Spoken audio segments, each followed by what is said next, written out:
If g of t equals negative 2t squared plus 5t, find g of negative 1, g of 0, and g of 3.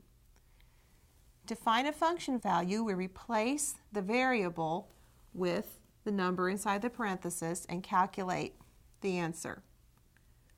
So we have g of negative 1 equals negative 2 times negative 1 squared, substituting negative 1 for t here, plus 5 times negative 1, and that equals negative 2 times 1 minus 5, which is negative 2 minus 5, which is negative 7.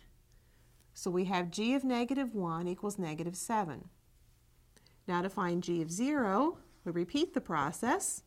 We substitute 0 for t. We have negative 2 times 0 squared plus 5 times 0, which is 0 plus 0, which is 0.